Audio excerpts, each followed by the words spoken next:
Oh, hey there. Today we're talking bags. I'm gonna go find a place to put these down. Welcome to Tech Talk.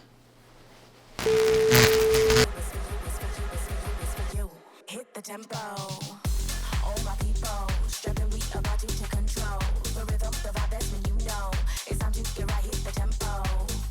All my people, strapping, we about to take control. The rhythm, the vibe, that's when you know it's time to get right. Hit the tempo. Just do what you do, what you do, what you do, what you do. Hit the tempo. That's what's for you, it's for you, it's for you, it's for you. How's it going, guys? My name is Peyton Burlesford. Welcome to my channel where I talk about all things live music events, giving you the tips and tricks to make the most out of your experiences. In today's video, we'll be talking about more than just bags as I dive into all types of gear, breaking down the essential items that I take with me when I go to festivals. As mentioned in the intro, today's video will be the kickoff of a recurring segment called Tech Talk, where I'll be breaking down technical aspects of the music scene, whether it be products that you yourself as an attendee can use to improve your experience, or backstage technical aspects of event or music production. So without any further ado, let's get into this week's Tech Talk on essential festival items. To start things off, we're going to talk about small personal items. These are things that most people will need to bring with them in some configuration, but it's a relatively short and straightforward list, so we're going to hit them pretty quickly and then move on to some other things. Okay, off the bat, the most important thing that you're going to need for your entire festival weekend will be your festival wristband or event ticket. If you've forgotten that on day one, you're kind of already fucking up. After your festival wristband, you're obviously going to want your phone, your wallet, and your keys. These should be pretty self-explanatory. Next up are your consumables. These are things like gum, chapstick, eye drops, or sunscreen. These certainly aren't required items, and it's really just up to each individual, but they can certainly make your festival weekend more comfortable. Whether you bring these will depend on your own personal preferences, but they're very important to keep in mind. One pro tip on consumables, make sure you check the prohibited items list before you go to any event and see what's actually allowed and not allowed. Some festivals may not allow you to bring unwrapped or unsealed consumable items inside, so make sure that you have a wrapped and sealed version of that consumable to bring inside with you each day of the event. Next, we're going to be talking about my top two most important and my top two most favorite items, bags and water containers. Bags and water containers are my two most favorite to talk about because by natural disposition, I am a gearhead. If an activity requires gear in order to participate, you can bet that I'll be nerding out on everything that I'll need, what it does, and how it can improve my experience. Now, I firmly believe that the most important item of gear that you can ever bring with you, regardless of the activity, is a bag. And as you can see at the beginning of the video, I've got a few of them. It's become kind of a problem. A serious problem, honestly. Any ladies out there who really like designer handbags? I understand. You see, a good bag will allow you to organize and carry your things on an activity. But a great bag can actually enhance your activity. And a solid water companion will help you keep going while you're doing it. When a bag is specially designed for an activity, it doesn't just hold your things, but it also helps make you feel safe, more comfortable, and ultimately lets you focus on the activity itself, letting you enjoy it more. And fortunately for those of us in the music space, festivals are no exception to that rule. Now with my bag philosophy, really obsession laid out, let's get hands-on with some of the bags that I use whenever I go to music festivals. Just as a disclaimer, I am not sponsored by any of the companies or products that I am going to talk about in this video. Any recommendation that I make comes from years of personal use of these products. Okay, when I'm packing up for a music festival, depending on the amount of gear that I'll need, I like to think about things in terms of either a light or a heavy loadout. If I only need a light loadout, I'll bring something small like a fanny pack and a collapsible water bottle like this. If I need a heavier loadout and need to bring more items, I will bring a hydration pack, which serves as a combo of a bag and backpack, as well as my water container. Digging into the fanny packs that I regularly use when I go to music festivals, this is the Outdoor Sling by Peak Design, and this is the Snack Pack by Lunchbox. Now, one more disclosure that I have to make in regards to me covering Lunchbox products. I actually used to be the creative director of Lunchbox during the first 2.5, almost 3 years of the company's existence. During that time, I had a direct hand in designing several of their products, including the Snack In Sling Pack, which were my babies. Now, Lunchbox products are quality products, but even though I use them and I had a direct hand in working for them and designing some of their products, I actually won't be specifically recommending them. This is for several reasons, but we'll get there. And if I want something just a little bit larger and I want to make it just a little bit easier to carry a water bottle, I will upgrade just a little bit to a full-size sling pack like the Lunchbox Sling Pack, which can fit a full-size water bottle on the front of the bag.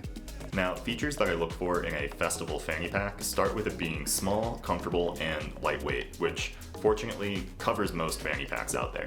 The next thing that I look for is often a discreet zipper, which just makes it a little bit harder for folks to find a way to get in my bag if they're really looking for one.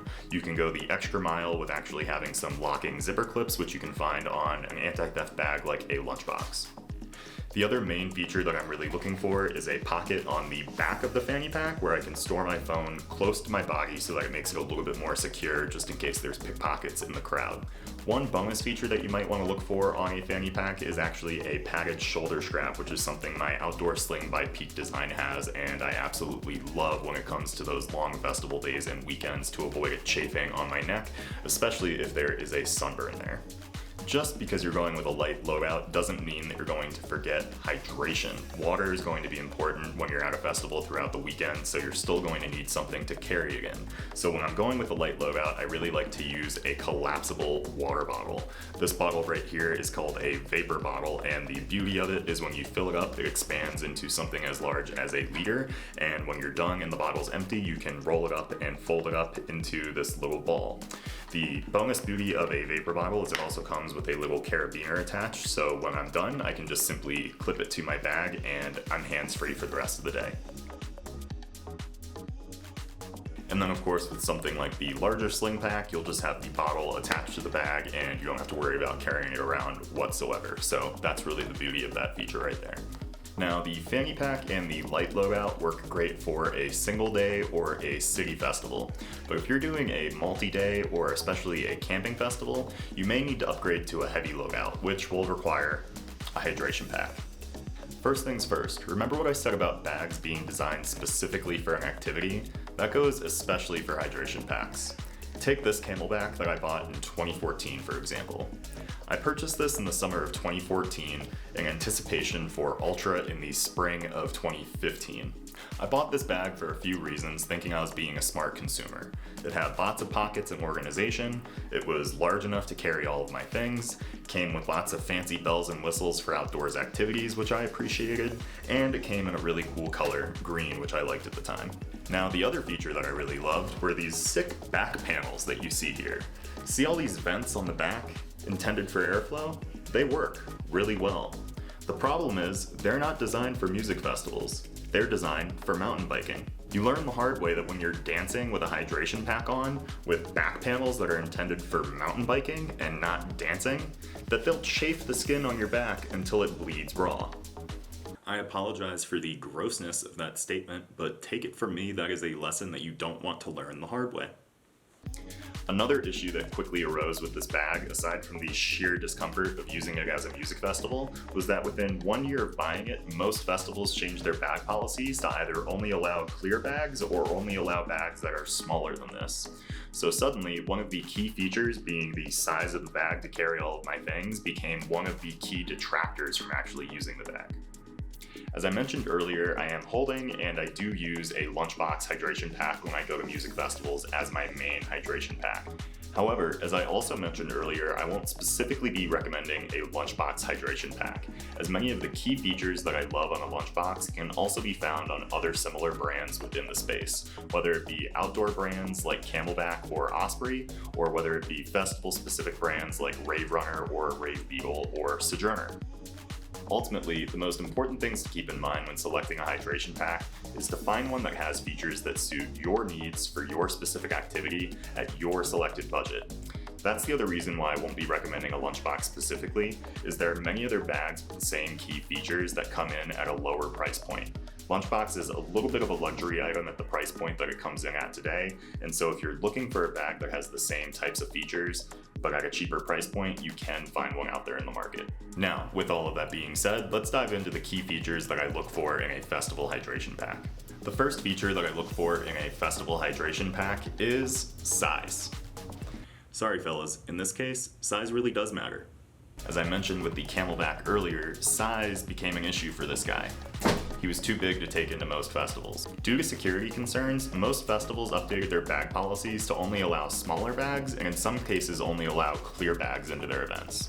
For that reason, starting with a festival hydration pack brand is a great place to start, as most of them have already sized their bags to be within most festivals' bag requirements. The last thing you want is to not even be let into the festival simply because your bag is too large. The second feature that I'm really looking for in a hydration pack is a solid and reliable hydration system. Now, I use the term reliable and I don't pick a specific type of hydration system because the most important thing here is having a system that you can operate quickly and efficiently and also won't leak throughout the weekend.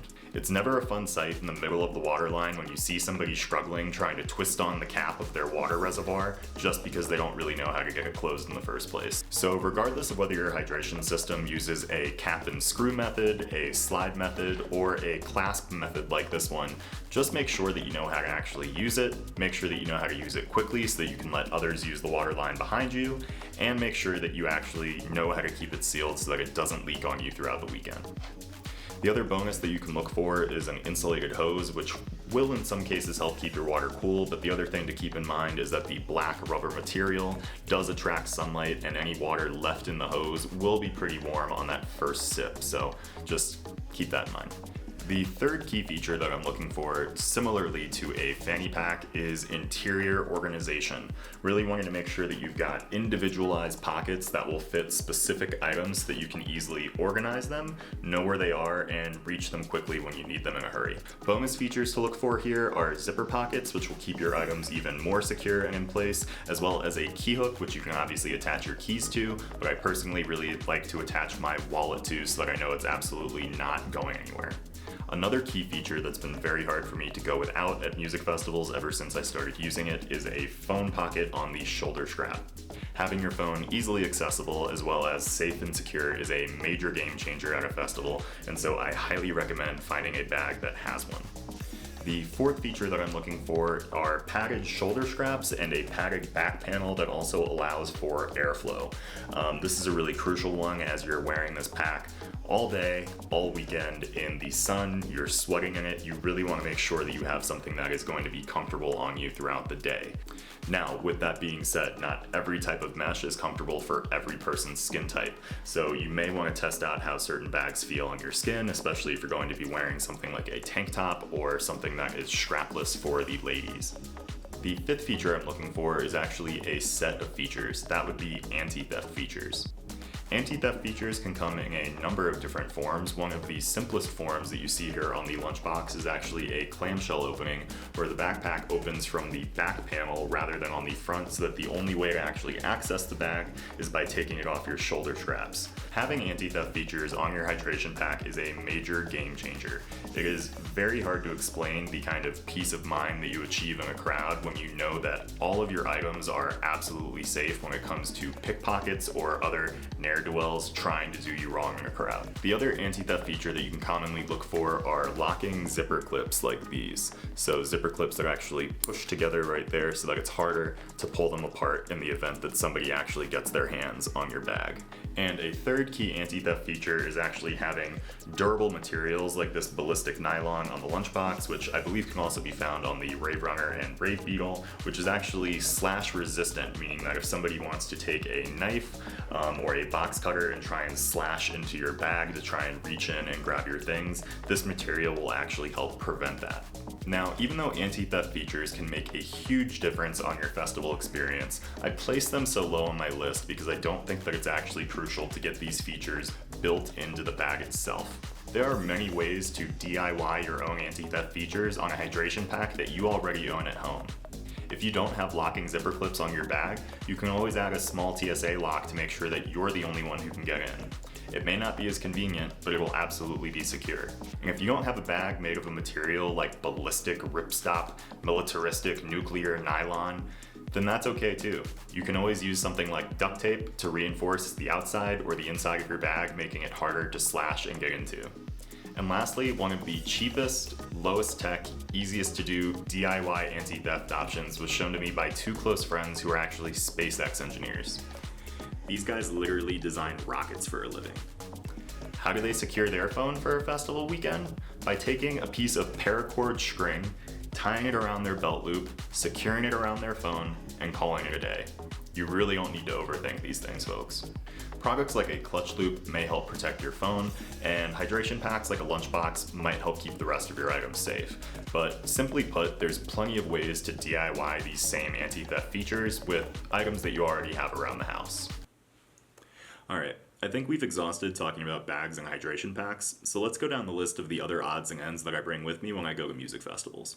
The next essential item on my list is also the smallest essential item on my list: earplugs. Now, hearing loss due to sound exposure is no joke, folks. Take it from DJs and producers like Alesso and Martin Garrix, who recently came out saying that they actually experienced tinnitus, which is one of the sound effects experienced with hearing loss from intense sound exposure. You can even take it from somebody like me who's been going to events for over a decade and unfortunately for too many years at the beginning didn't take wearing earplugs seriously.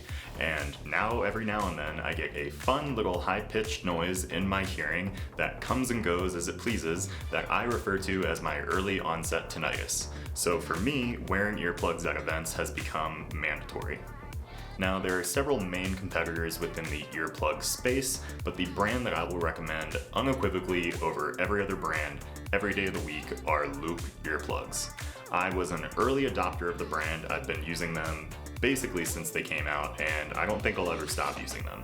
Loop earplugs fit the best of any earplug that I've worn, they stay in my ear the best of any earplug that I've worn, and they also look better than any other earplug that I've worn. On top of that, they come in a bunch of really cool colors and have a great line of accessories that make using them even better. And like I said, I'm not sponsored by them, I just really love them. So Loop, if you want to give me a sponsorship, I'm here. Just like my advice on bags and hydration packs, ultimately it's important to find a pair of earplugs that works best for you and your ears. So find a pair that fits really well, find a pair that stays in, find a pair that blocks sound, and find a pair that also looks good for you. More than anything though, just wear the damn earplugs. Next on the list is perhaps my most versatile essential festival item: the Pashmina. I feel like Pashminas really burst onto the scene a number of years ago, starting really in the bass scene, but however they came to be, however they really matriculated through the scene and became more popular, I'm just thankful that they did. There's so many things that you can do with the Pashmina.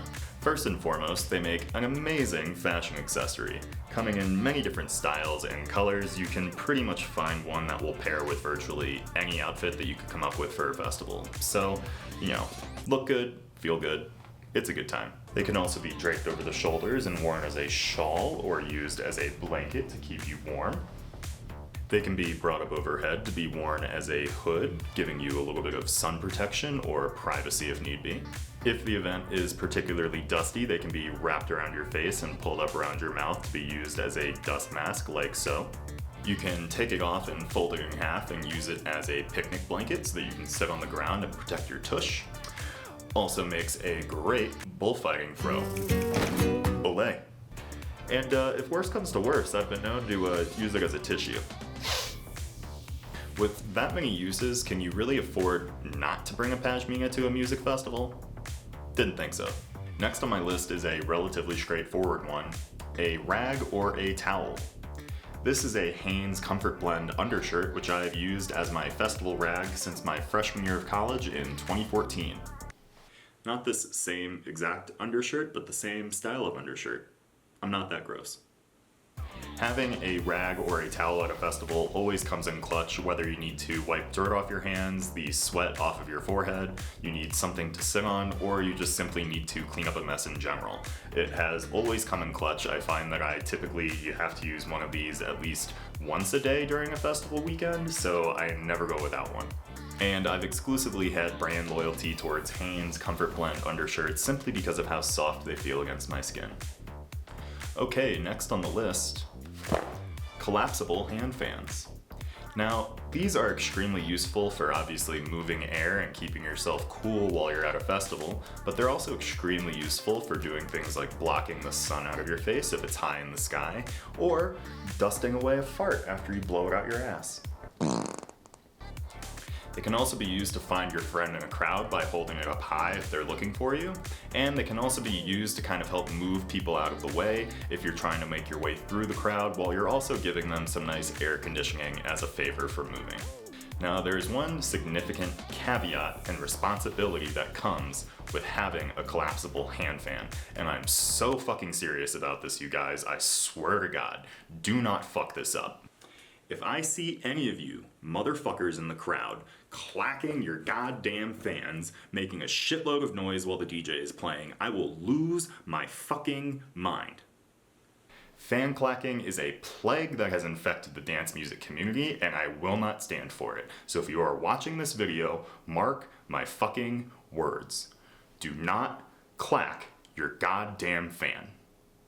Just use it for air conditioning, okay? Now, if you happen to lose all of your things while you're having fun at the festival, this next item will come in handy. A lost and found card.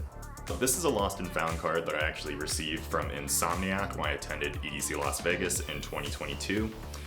It's pretty cool. The way that it works is you actually scan the QR code on the back of the card, you register the card to your personal information, your identifying information, so that if somebody finds your lost items or your lost bag, they can find the card that's attached to it, scan the QR code, pull up your information, and either return your items directly to you or with lost and found. Fortunately, this isn't something that I've ever actually had to use or take advantage of myself when I've gone to a major festival. I've always kept my things on me, but it's always great to have just in case for peace of mind. Now, in the event that you don't have one of these fancy lost and found cards from Insomniac, fear not. You can always go with an old school traditional bag tag, writing information like your full name, your email, and your phone number so that in case somebody finds your items, they can always return them to you easily. Never hurts to give somebody an easy way to contact you, just in the off chance that you do happen to misplace your things. Next, if you're somebody who always struggles to keep their phone or other electronics charged throughout a festival weekend, or you're going away to a remote camping festival where you won't have access to power and electrical outlets, you're going to need a portable charger. These have obviously been around a while and the technology is nothing new, but a few of the recommendations that I make when looking for a portable charger are to 1, get one with a large enough battery capacity. You generally want to look for something with larger than 10,000 milliamp hours to make sure that it can fully charge your phone multiple times over the course of a day or a weekend. These days, you also want to be looking for a charger that gives you a USB-C charging option, as things like the iPhone and other devices make the shift to using USB-C. Having that as an option not only makes it more convenient, but it also gives you a faster power delivery system through that USB-C. So, very important feature to have. The next feature that I look for is durability and reliability. You want to make sure that you're buying and investing in a battery pack that's going to hold up over the long term. So you want to make sure that it's got a significant number of cycles and recharges included with it. And you also want to make sure that it's not going to die or drain or degrade quickly on you in between charges. The brand that I recommend here more than any other brand in the industry is Anker, not only for their portable chargers, but also for their charging cables. They often have cutting-edge technology, they're extremely durable, extremely reliable, and Anker often runs sales over holiday weekends, so check them out periodically and you might be able to get one on a deal. Now, if you're not looking to recharge your phone, but you're looking to recharge yourself, you're going to want to bring with you electrolyte packets. Now, these little packets are incredible to throw in your bag. You can easily dump the powder into a water bottle or your hydration pack, and it'll give you electrolytes, which will really help rehydrate you, refuel you, and allow you to keep going. Something that I discovered early on in my festival career is that somewhere in the middle of the day, regardless of whether I'd eaten food or not, or how much water I'd been drinking, I would end up cramping up. The second that I discovered these electrolyte packets and started mixing them into my hydration pack, my muscle cramps would go away, I would have significantly more energy, and I could keep dancing throughout the night. The brand that I like to use is Hydrant. I personally just like the flavor and the mix of their ingredients, but frankly, any electrolyte brand will do as long as you're getting salt and sugar into your body. It'll help rehydrate you. I dump 2 or 3 of these into my hydration pack when I start feeling crampy, and it keeps the party going. The next item on my list is absolutely crucial for when things get gross. Individually wrapped deodorizing body wipes. These come in handy in a number of situations. First, if you're simply sweaty, hot, dirty, and gross from a full festival day, it's really nice to be able to wipe yourself off with one of these while you're still in the middle of the festival before you get to get home or back to your camp and shower. The number 2 reason I bring these into festivals with me is for bathroom emergencies. Yep, sorry not sorry folks, we're going there. Aside from obviously being useful to wipe down your derriere after you've gone number 2 in a porta potty on day 3 of a festival when it is at its most disgusting, these also come with a little festival hack by me. Whenever I go to a music festival, I make sure that I pack 3 of these guys in my bag. If a bathroom emergency arises, I enter the porta potty. I use my first wipe to wipe down the seat in front of me. This gives me a clean throne with which to sit upon and do my business. With the second wipe, I actually wipe my ass. And the third wipe is either used for additional cleanup duty or it's used for safekeeping in case of another emergency that comes up. I promise if you use this 3-wipe hack, you will have the best porta potty bathroom experience that you have ever had at a music festival, guaranteed. Now, the brand of body wipe that I like to use specifically is one that I found on Amazon a number of years ago. It's called the Alcala Deodorizing Body Wipe. Now, what I really love about these is first and foremost, they're made out of bamboo, which is a more sustainable material when you're talking about using individually wrapped body wipes. But number 2 is the size. Take a look at how large these fuckers are. Now, these are larger than the baby wipes that you'll typically find in stores, and so they're great for getting full body coverage. Last, they're also enriched with aloe, chamomile, and green tea, so they're very soothing on your skin, especially if you've been out in the sun all day at a festival and you have a sunburn, so that's a nice little perk as well. It also means that they'll be very gentle on your tush if you're using it in the porta potty, so double bonus. Alright folks, we're almost at the end of this list here. Next, if you want to capture the moment while still being in the moment, I highly recommend bringing a GoPro or disposable camera or other small handheld camera that allows you to really just stay in the moment without focusing on the viewfinder. Aside from doing content creation with these little guys, I have always loved having one in the crowd just to capture all of those random, weird, fun moments with my friends when we're just dancing and it's peak wackadoodle hour. While cell phones are great today for recording high quality footage, it really sucks you out of the moment when you're just staring at your screen rather than actually taking in the stage and the moment itself. So getting a GoPro, getting a disposable camera, or just any other small recording device that will allow you to stay in the moment is a major key for capturing everything without losing out on all the fun. Alright, last on the list, my final essential festival item. Comfortable footwear. If you're looking at me holding these old, dirty, trashed Vans and thinking, that's comfortable footwear, you're not wrong, but just like bags or earplugs, comfortable footwear is really dependent on what works for you. For me, I'm a super goofy klutz with very fallen arches and very bad ankles. So for me, having the zero drop profile of the Vans along with a very flat sole helped me from tripping over my own feet and snapping my own ankles. On top of that, I also use custom orthotics that I got from my podiatrist, so these absolutely help with my completely flat feet and fallen arches, and frankly, without these, I wouldn't be surviving in the basic shoes that are Vans. Although that's what works for me, you do not need to go out and get yourself custom orthotics from a podiatrist just to have comfortable footwear at a festival. Choose a pair that's comfortable, that's supportive, and will hold up to miles and miles of walking and dancing over the course of a festival weekend. Having shoes that fit right and are comfortable and don't lead to foot pain is the difference from dancing through your weekend with absolutely no worries at all and getting home at the end of the weekend with severe plantar fasciitis. And when you find a pair of shoes that works for you, eventually you know that they're going to get old, crusty, and dirty and need to be thrown out. And so that's why I recommend always keeping a backup pair clean and ready just in case. And if you really like them, get a few extra pairs just to be safe, because you never know. The items on this list were curated through years of painstaking trial and error, making mistakes, figuring out what works and what didn't work. However, as I've said many times in this video before, it all comes down to personal preference. What works for me and my experiences may not suit you and yours. My hope is that this video can serve as a guide to help point you in the right direction for products that will help keep you safe and comfortable throughout a festival weekend, but also that it'll help show you how these items, this gear, this equipment can really be a tool towards unlocking a much richer festival experience. Simply put, music festivals are more fun when you feel comfortable and safe, and the items on this list are intended to help you do just that. So use this video as a jumping off point, play around with the trial and error, and figure out which exact right combination of things gives you the best festival experience. Y'all, thanks for watching. Like and subscribe on YouTube for more, or follow along on Instagram at pay_braille, and I'll see you in the next one.